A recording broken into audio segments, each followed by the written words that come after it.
I've been driving trucks for 21 years. Long haul mostly. Coast to coast, north to south, every kind of weather and every kind of road. And I'll tell you something right up front. I'm not a guy who believes in much. I don't read horoscopes. I don't knock on wood. And when somebody at a truck stop starts talking about ghosts, I usually just finish my coffee and go check my tires. But 21 years is a lot of nights, a lot of empty miles.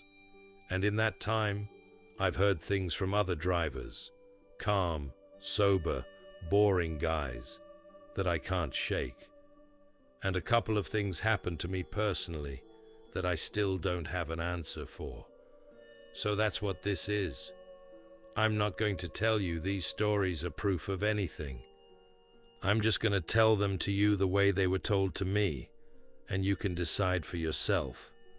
All I'll say is this. The guys who told me these stories weren't trying to impress anybody. Most of them didn't even want to talk about it. You had to pull it out of them.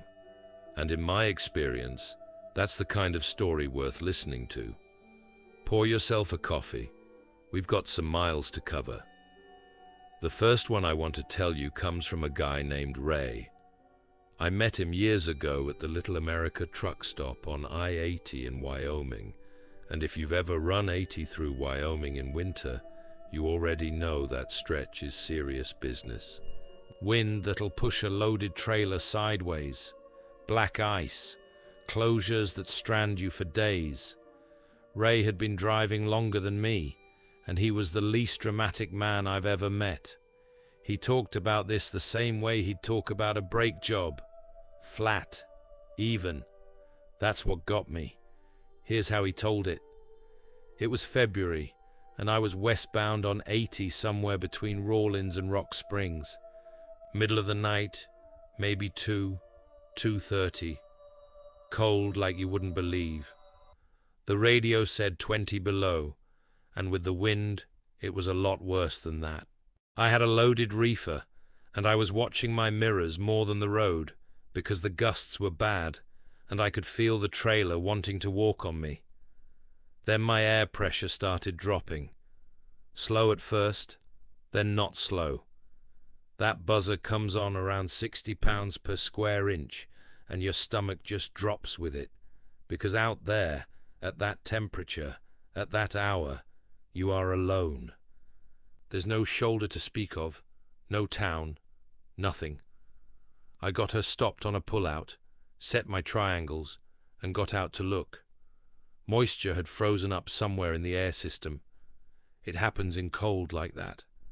Problem was, my hands were useless in about 4 minutes even with gloves, and I couldn't get at the fitting I needed.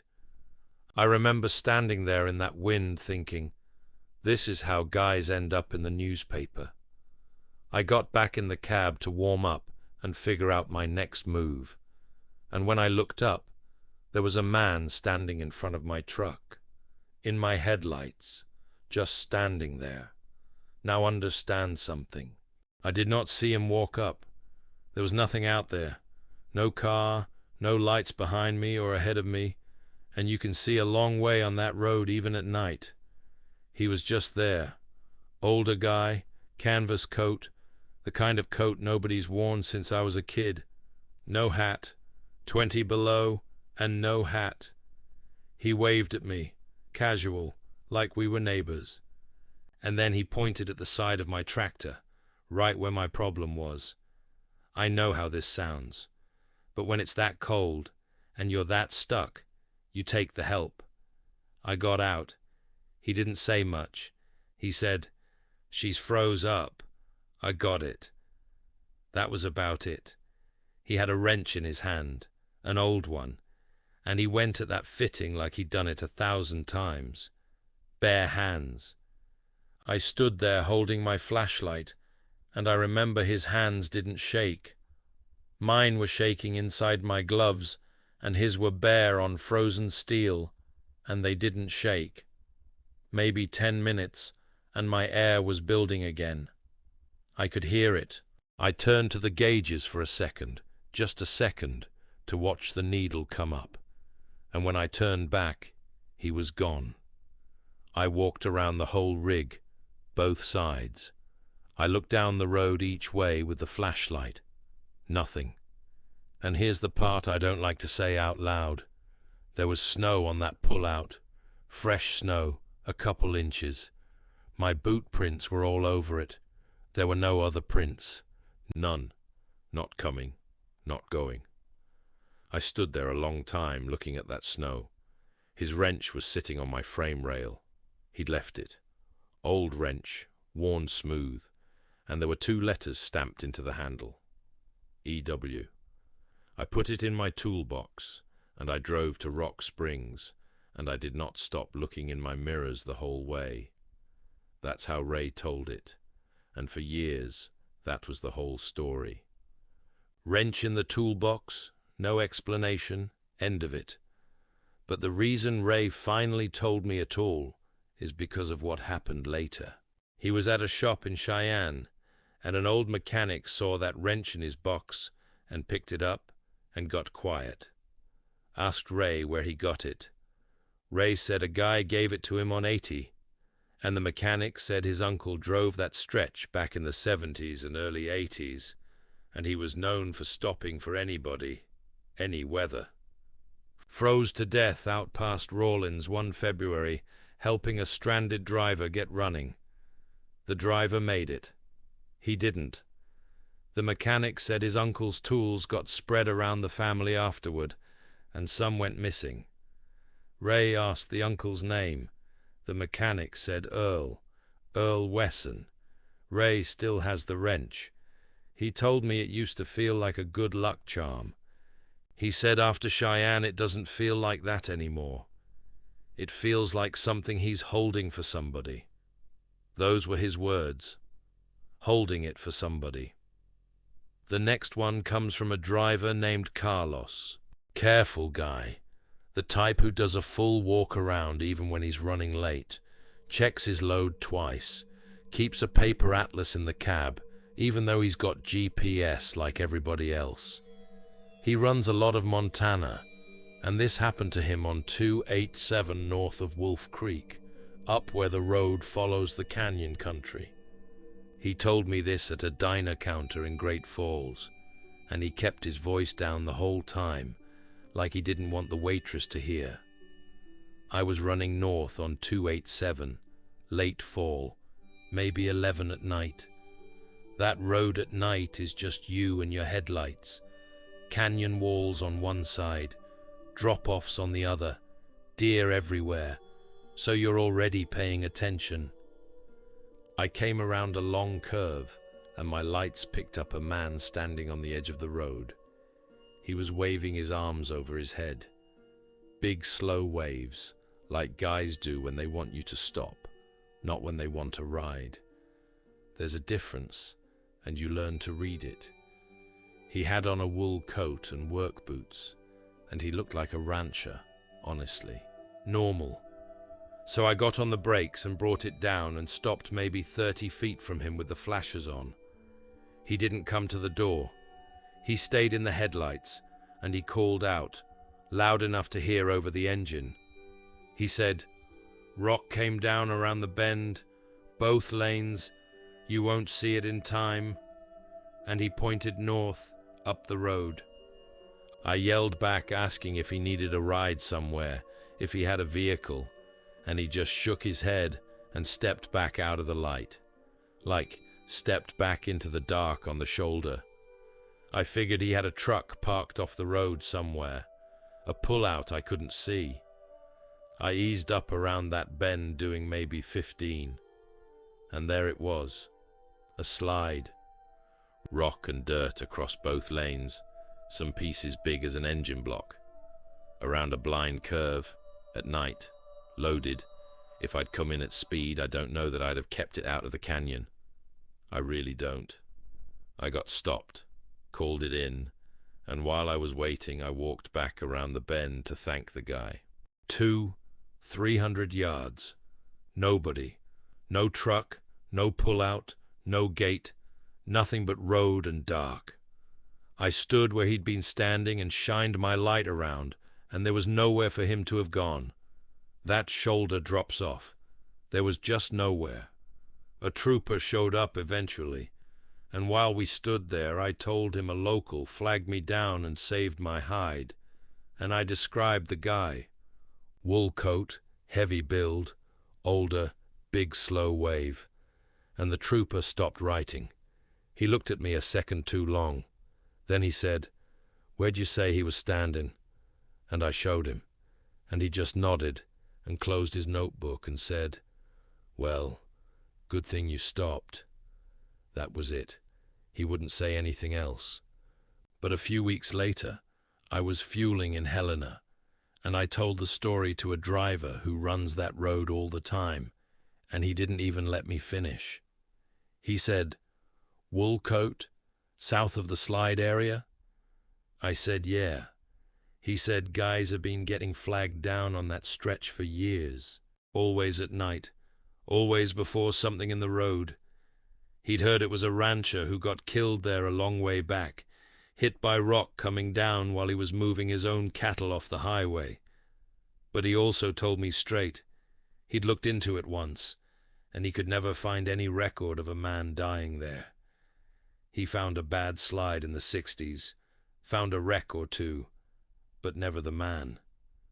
So half the story checks out. The slide was real, the trooper's face was real, other drivers know the wave and the coat.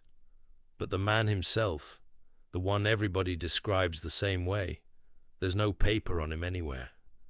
Carlos said that's the part that bothers him most. Not that a dead man flagged him down. That maybe nobody ever died there at all, and something out there is just wearing what a rancher ought to look like. Now this next one, I got first hand, because I was on the channel when part of it happened. There's a younger driver, Danny, runs I-40 through the Texas Panhandle all the time. Amarillo to Oklahoma City and back. Good kid. Talks too much on the CB, but good kid. This was maybe 4 years ago.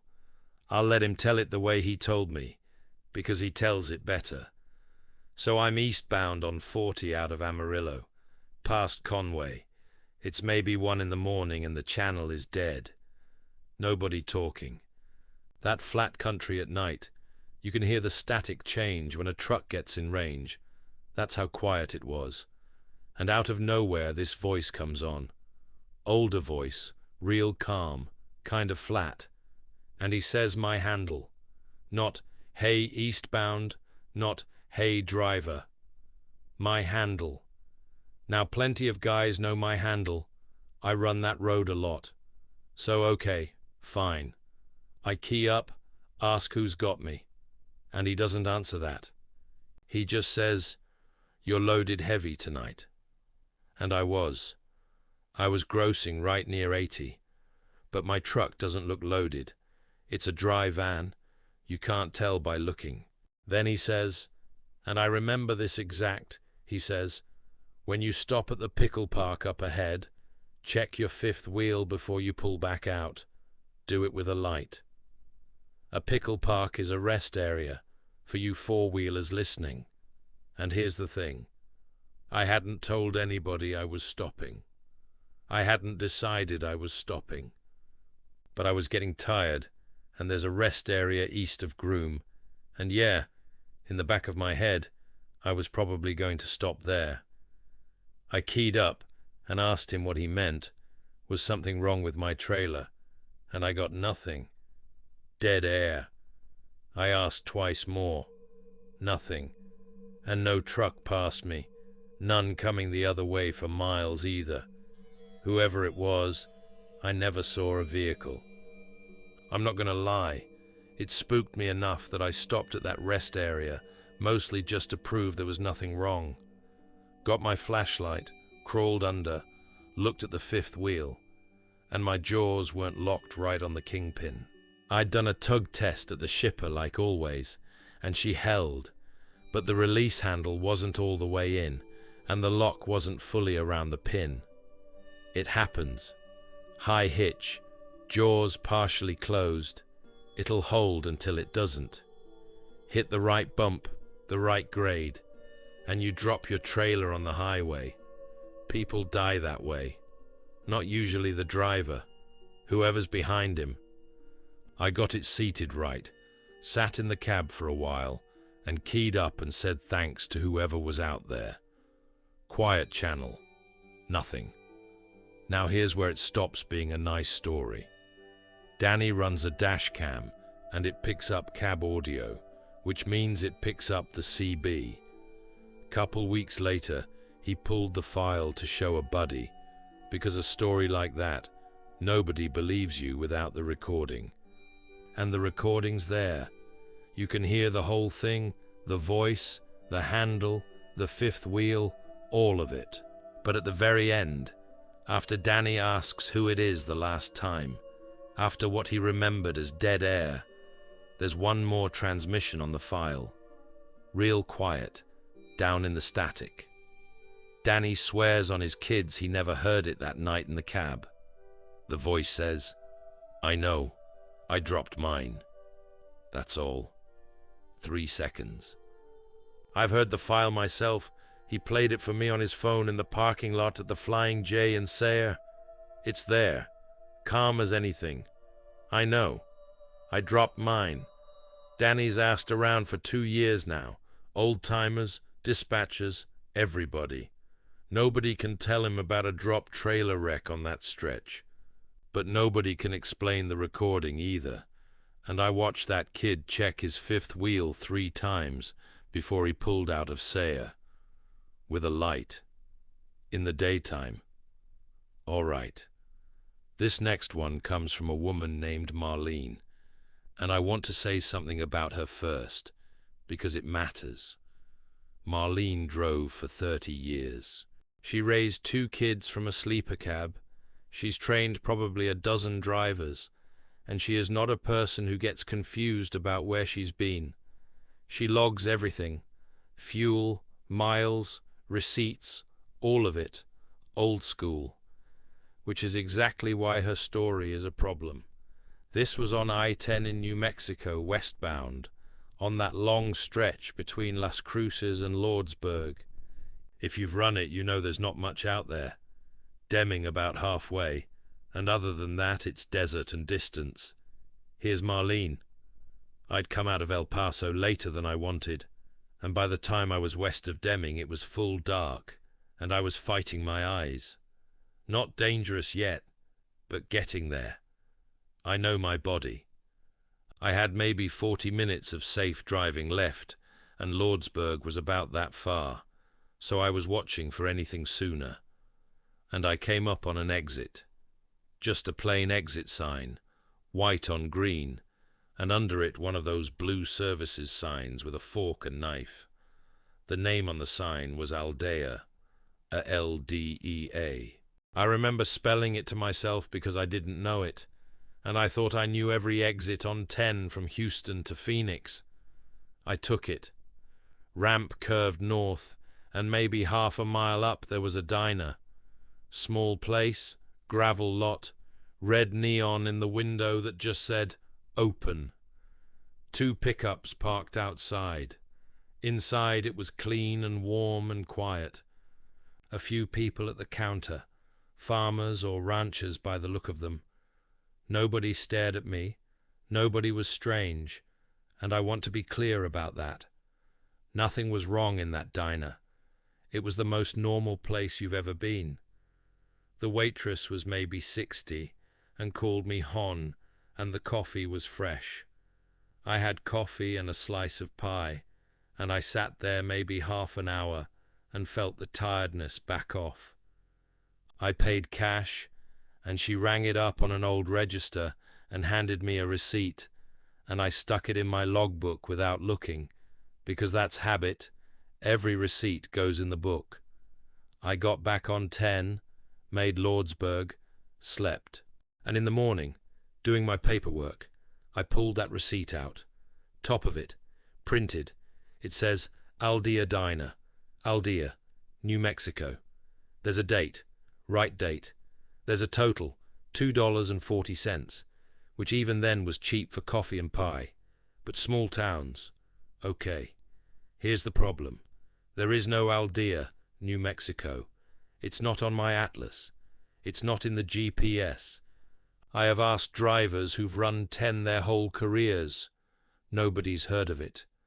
And I have driven that same stretch westbound at night, probably 30 times since, specifically watching, and I have never seen that exit again. I know between which 2-mile markers it has to be. There's nothing there. No ramp, no old roadbed, nothing. Now, Marlene's an honest woman, so she'll give you the rational explanation herself. She was exhausted. Maybe she was further east or west than she thought. Maybe it was some unincorporated little spot with a name that's not on maps, and maybe the ramp's easy to miss at night. She'd almost talked herself into that, she said. Tired driver, bad memory for one night, fine. But the receipt's still in her logbook from that year, and a few years back her son-in-law, who's good with that stuff, looked at it close. The date's right. The prices are old-fashioned. And printed along the bottom, faint, there's a phone number. Old format, letters first, the way phone numbers were written in the 50s. Her son-in-law thought that was a nice retro touch for a diner. Marlene didn't say anything, because the register was old, sure, but the receipt wasn't printed to look old. It was just a receipt. She keeps it in a plastic sleeve now. She never did find the town, but she says that's not what gets her. What gets her is that the coffee was fresh, and the lights were on, and the waitress called her Hon, at a place that has maybe not existed for 70 years, half a mile off an interstate full of tired drivers. This next story took some doing to get. The man's name is Mark. He's out of Hattiesburg, Mississippi, and he runs 49 between Hattiesburg and Jackson all the time, plus over to Meridian, all through that pine country. I'd heard second-hand that something happened to him, and the first time I asked, he told me flat no, and walked off. Took 2 years and a lot of coffee before he told me. And when he finally did, he never once looked at me while he talked. He looked at the table the whole time. Here it is, close to his words as I can get. 49 north of Hattiesburg at night. Pines on both sides, tall and close, so it's like driving in a hallway. Traffic thins out after midnight, and it's just you and the trees. I'd run it 1,000 times. It was just a road to me. This night, I'm northbound, maybe 12:30, and I check my passenger side mirror. Routine, I check my mirrors every few seconds. Any driver does. And in the mirror, alongside the trailer, there's a man walking. On the shoulder, close to the trailer, walking. And here's what you need to understand. I'm doing about 60, and he's walking. Normal pace, arms swinging, head down, work clothes. Keeping even with my trailer tandems at 60 miles an hour, walking. I looked at that mirror for maybe 2 full seconds, which at that speed is a long time to not look at the road. Then I snapped my eyes forward, checked the road, and looked again. Still there, not running, walking, even with my tandems. I turned my head, actually turned and looked out the passenger window at the shoulder. Nothing. Empty shoulder, trees going by. Looked back at the mirror. There he is, in the mirror only, keeping pace. I want to tell you I did something smart. I didn't. I just drove. I stopped looking at that mirror, which you cannot safely do, and I drove, and I watched the yellow line, and some minutes went by. I couldn't tell you how many. When I made myself look again, the shoulder in the mirror was empty. I drove to the Loves up the road, and I sat in that parking lot until the sun came up. I called my dispatcher at 6 in the morning and told her I'd had trouble sleeping. That was the only lie I ever told that woman. Now Mark's a Mississippi boy, practical, and he went looking for an explanation, and there sort of is one. Mirrors do strange things at night. Curved glass, headlights behind you, fatigue. Your brain builds a shape out of nothing. Doctors have a name for it. Seeing figures when you're exhausted. It's real. It happens to night drivers. He read up on all of it, and he told me he'd mostly made his peace with that. Tired brain, curved mirror, pine shadows. Fine. Except for one thing, and this is why he wouldn't tell the story for 2 years. About 6 months after that night, he's at the terminal in Richland, and an older driver is retiring, and everybody's standing around telling stories. And this old guy, no reason, no prompting, says the strangest thing he ever saw in 40 years was on 49 south of Mendenhall, back in the 90s. Says he watched a man in his passenger mirror walk alongside his trailer at highway speed for the better part of a mile. Says, when he turned and looked, the shoulder was empty. Mark said the room laughed. Mark didn't laugh. He said the old man looked around the room while everybody was laughing, and their eyes met, and the old man stopped smiling. Mark never told him his own story. He said there was no need. He said he knew. Soon as he saw my face, he knew. Last one's mine. I don't have a lot of stories of my own, and I'm grateful for that, honestly. 21 years, and mostly the road has just been the road. But there was one night, and I'll tell it to you straight, the same way I'd want it told to me. This was in Nevada, on US 93, northbound between Ely and Wells. If you've never run it, that is one of the emptiest roads in this country. High desert, no towns, no lights. You can drive an hour and see nobody. It was October, clear night, cold. I was empty, dead heading up to Twin Falls to grab a load in the morning, making good time. Nothing on my mind.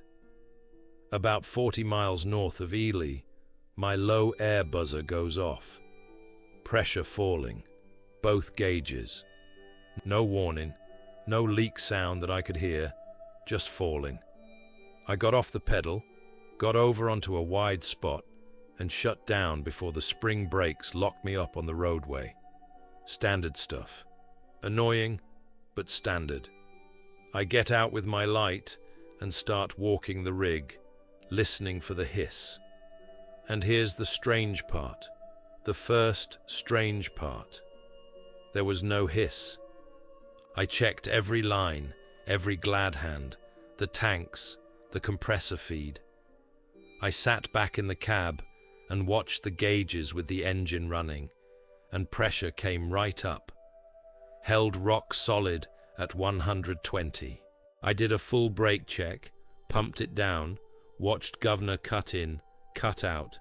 Perfect. Everything perfect. That system did not have a problem. I sat there maybe 15 minutes total, from buzzer to being ready to roll, and I was reaching for the brake valves to pull them and get going when the elk came through. I don't mean a couple of elk, I mean a herd. They came down off the slope on the east side and crossed the highway right in front of where I was parked, and they kept coming. Big animals, some of those bulls will go 700-800 pounds. I sat there with my flashers on and counted until I stopped counting somewhere past 40. It took minutes for them to cross. They were calm. They walked. And the whole time I'm sitting there doing the math I don't want to do. 40 miles out of Ely, the time I lost on that shoulder, the speed I was running. If that buzzer doesn't go off, I meet that herd, not parked. At 62 miles an hour, at night, in country where they come out of the dark, and you get maybe a second. an empty tractor-trailer into a herd of elk at speed. I've seen pictures of what that leaves. Sometimes the driver walks away. Plenty of times he doesn't. I had the truck into a shop in Twin Falls the next day. Told them the whole thing, minus the elk. They went through the air system front to back. The mechanic came out wiping his hands and said, "There's nothing wrong with this truck." And there never was. I ran that tractor 2 more years, and the air system never so much as hiccuped. Whatever dropped that pressure did it once, that night, at that spot, and never again. Now, I told you at the start, I'm a skeptic, and I still am. Air systems are complicated. Cold night, maybe a valve stuck for a minute and unstuck. Maybe. But I'll tell you what I do now, and I've done it every night run since. When something on my truck acts up out in the empty country, I don't fight it. I don't push through to the next town. I get over, and I shut it down, and I wait a while. Even when the problem fixes itself. Especially when the problem fixes itself. Because one time in Nevada, 15 minutes on a shoulder was the difference, and I never got to thank whatever arranged it, if anything did. I'm not saying anything did, but I wait all the same. So there you go. 6 stories. A wrench with a dead man's initials. A rancher who may have never existed, warning drivers off a rockslide. A voice on the CB that knew about a 5th wheel it couldn't see, and left 3 seconds on a recording that shouldn't be there. A diner receipt from a town that isn't on any map. A man in a mirror on Highway 49, seen 20 years apart by 2 drivers who never compared notes. And 15 quiet minutes on a Nevada shoulder that I can't explain and won't try to. I don't know what any of it means.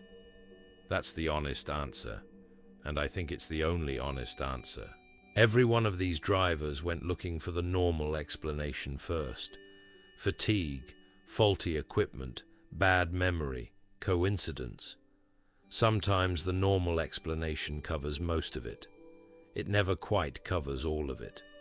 There's always one detail left over, sitting there like that wrench on Ray's frame rail.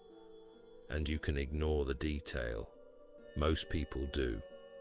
Most people never drive far enough into the night to collect one of their own. But if you do this job, or if you just drive late, you learn something that regular daytime people never quite learn. The road at night is a different place. Same asphalt, same signs, same mile markers. Different place. Things have more room out there after midnight. I don't know a better way to say it than that. So I pay attention. When something feels wrong, I slow down. When somebody flags me down, I stop. Because in my experience, whoever they are, they're usually trying to help. And when my truck tells me to wait, I wait. You do the same. Whatever's out there on those roads, it's been there a lot longer than us, and it mostly leaves us alone. Mostly. Drive safe. Keep your eyes on the mirrors. And if the shoulder's empty when you turn your head, keep driving.